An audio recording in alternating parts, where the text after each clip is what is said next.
हमारे अजीम तरीन यादगार दिनों में से ये 6 सितंबर का दिन है।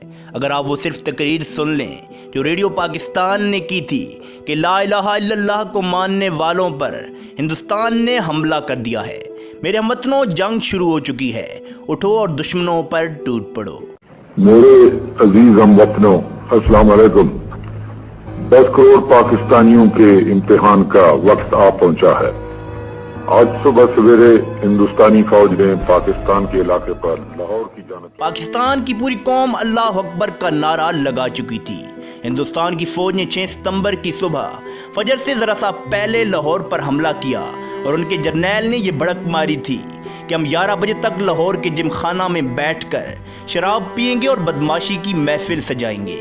दुश्मन 5 गुना बड़ा था हमसे और अचानक इतना बड़ा हमला करता है कि एक हमले में 500 टैंक इस्तेमाल किए जाते हैं। और जब सियालकोट पर हमला होता है तो वहाँ पर भी हमले में 500 टैंक इस्तेमाल होते हैं। लाहौर और सियालकोट ये दोनों सर्दी शहर हैं हमारे, और हाल ये था कि Pakistan totally God by surprise था। आपको वाकया सुनाते हैं। ये वाकया सुनकर आपको अंदाजा होगा कि 6 सितंबर को हम इतने रोमांटिक तरीके से क्यों मनाते हैं और 65 की जंग में एग्जैक्टली हुआ क्या था। एयर चीफ ने नूर खान साहब की दलेरी देखकर, लीडिंग फ्रॉम द फ्रंट जिसे कहते हैं, उन्होंने कहा कि ये सोटस नहीं जाएंगी कि जब तक मैं खुद ये ना देख लूं ये कितनी खतरनाक है हमारे पायलट्स के लिए।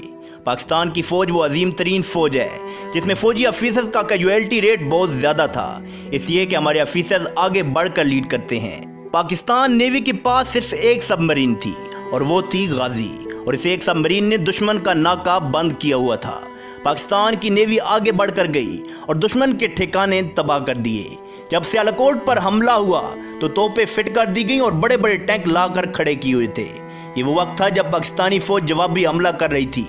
ऐसे ऐसे मुआजिज़ात देखे गए कि जिनके बड़े बड़े ऑफिसर जनरल एनी शायद हैं, बल्कि इन मुआजिज़ात पर बड़ी बड़ी किताबें लिखी गई हैं जिनमें इन मुआजिज़ात का जिक्र किया गया है। एक सेक्टर पर हमारी तोपों को मदद की जरूरत पड़ी क्योंकि दुश्मन के टैंकों का दबाव बहुत सख्त था। दुश्मन के टैंक हमारी तोपों की आखिरी हद से भी 4 किलोमीटर दूर थे। मतलब ये कि गोला वहां पर पहुंच ही नहीं पा रहा था जहां पर दुश्मन का टैंक था। और जब मदद मांगी गई तो हिसाब लगाया गया कि हमारी तोपों के गोले तो दुश्मन तक पहुंच ही नहीं रहे। और सूरत हाल ये थी कि अगर उस वक्त मदद ना दी जाती हमारी फ्रंट लाइन को तो पूरे सियालकोट सेक्टर पर दुश्मन कब्जा कर लेता। अल्लाह के तवक्कल पर यकीन करें कि अफसरों की आंखों में आंसू आ गए और उन्होंने अल्लाह पर तवक्कल करते हुए तोपों का मुंह दुश्मन की तरफ कर दिया।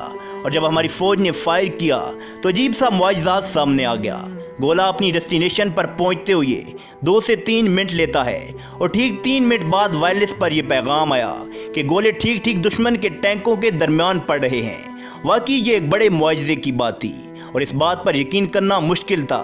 और हमारी फ्रंट लाइन ने जो मोर्चे आगे होते हैं वहाँ से नारा तकबीर की आवाज़ें सुनाई देने लगी और ये आवाज़ें आने लगी कि गोले ठीक ठीक दुश्मन के टैंकों के बीच गिर रहे हैं। और हमारी तोपों से जो गोले बरसाए जा रहे थे उनकी हद से भी दुश्मन के टैंक 3 से 4 किलोमीटर दूर खड़े हुए थे। ना उससे पहले कभी हमारी तोपों ने इतनी लंबी रेंज में फायर किया और ना उसके बाद। गोया जब अल्लाह की मदद की ज़रूरत थी तो अल्लाह ने अपनी मदद भेजी।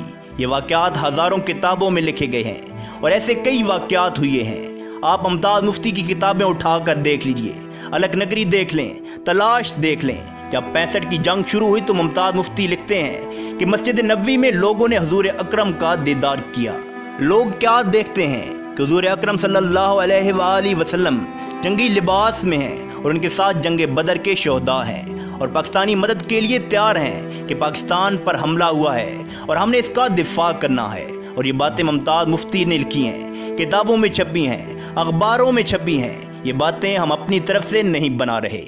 दुश्मन के जहाज़ों को ये जिम्मेदारी दी गई थी कि रावी के पुल पर हमला करना है और उसको नुकसान पहुंचाना है, लेकिन वो पायलट पकड़ा गया और जब इससे पूछा गया कि पुल तो तुम्हारे सामने था, तुमने बमबारी क्यों नहीं की? कहता है कि मुझे बताया गया था कि वहाँ पर एक पुल है, लेकिन जब मैंने देखा तो वहाँ पर 6 पुल थे, मैं किस पुल को उड़ाता? और ये बातें दुश्मनों ने कही हैं जो उस वक्त पकड़े गए थे। उन्होंने बताया कि हमने देखा कि एक काले लिबास में फौज थी, उनके हाथों में तलवारें थी और उन तलवारों से चमक निकल रही थी और वो फौज घोड़ों पर सवार थी। ये सारी बातें दुश्मन के पायलट्स की हैं। दुश्मन ने बताया कि हम लगातार बम गिरा रहे थे लेकिन एक भी बम फट नहीं रहा था। हुजूर फरमाते हैं कि फ़िज़ाए बदर पैदा करो, मलाइक आज भी तुम्हारी मदद के लिए ज़रूर आएंगे। जंग बदर में हुआ था ऐसा। अल्लाह ताला कुरान पाक में फरमाते हैं कि मैंने जंग बदर में मुसलमानों की मदद के लिए 1000 मलाइका को मदद के लिए भेजा, और ये बात 1400 साल पहले तक ही महदूद नहीं है। मुसलमान जब भी पुख्ता ईमान का मुजाहिरा करेंगे, मलाइका इनकी मदद के लिए ज़रूर आएंगे। 1965 की जंग एक खूबसूरत मिसाल है हमारे लिए।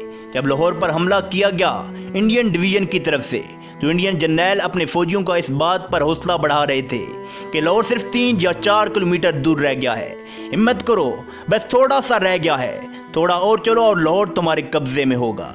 लेकिन पाकिस्तानी फौज ने भी शदीद मुज़ामत की थी और जिस्मों पर बम बांध कर टैंकों के नीचे लेट गए थे, जिससे दुश्मन के टैंक हवा में इस तरह उड़ रहे थे जैसे तेज आंधी में तिनके उड़ रहे हों।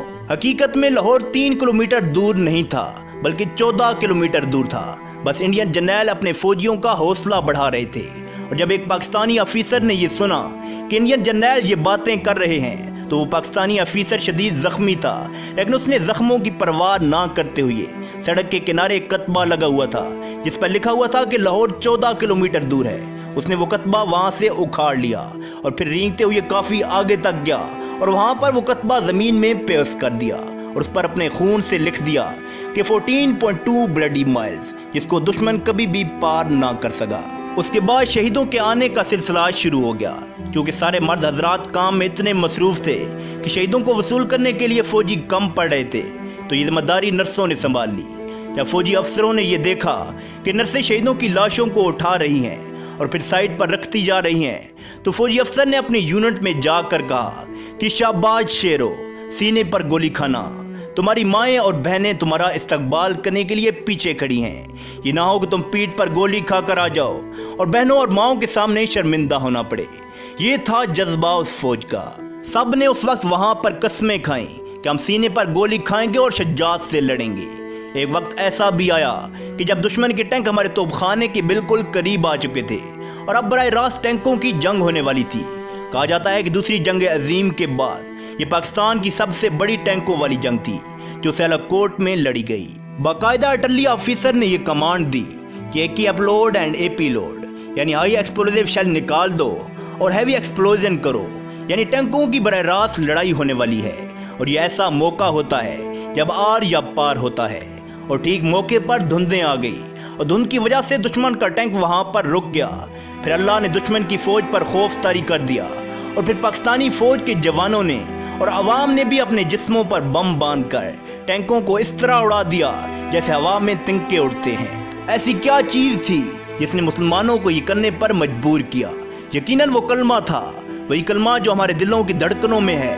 यही वो जंग थी जिसको मुसलमानों ने अपने ईमान, अपने इत्तेहाद और अपने जज्बे की बिना पर जीता और मुल्क पाकिस्तान को हमारे हवाले किया। कभी इसको छोड़कर ना जाना कि इसमें हमारे बुजुर्गों का खून शामिल है। तो इसके साथ ही दोस्तों हमारी ये वीडियो इख्तिताम पजीर होती है। इस वीडियो के मुताल्लिक अपनी कीमती राय का इजहार कमेंट बॉक्स में ज़रूर कीजिएगा। तो इंशाअल्लाह अब दोस्तों के साथ अगली वीडियो में मुलाकात होगी। तब तक के लिए खुदा हाफिज़।